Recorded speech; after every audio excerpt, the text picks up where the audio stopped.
They say we came to you because you could have brought us to life, they say. And now we have to go to the grave together. So I ask you today, how many ghosts are going to be around your bed when your time comes? I just got back from South Africa. It's a beautiful country, but there are places there with terrible poverty that need help. And Africa is just the tip of the iceberg. The Middle East needs your help. Japan needs your help. Alabama needs your help. Tennessee needs your help. Louisiana needs your help. Philadelphia needs your help. The world needs a lot, and we need it from you.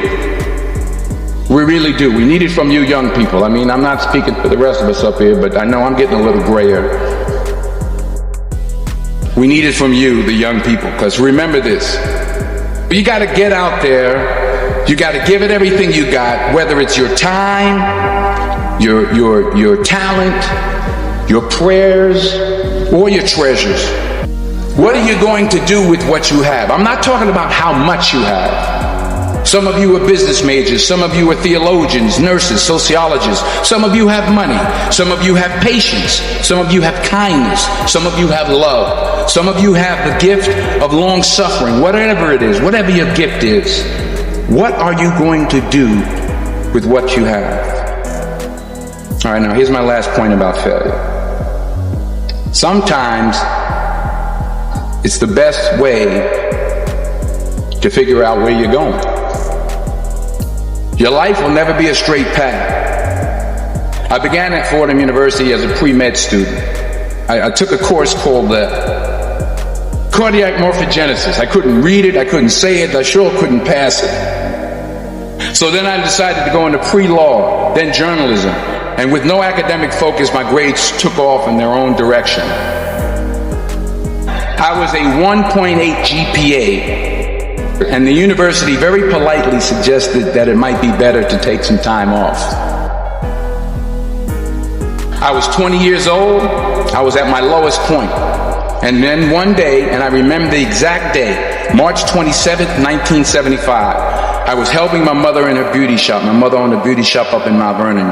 And there was this older woman who was considered one of the elders in the town. And I didn't know her personally, but I was looking in the mirror, and every time I looked at the mirror, I could see her behind me, and she was staring at me. She just kept looking at me. Every time I looked at her, she kept giving me these strange looks.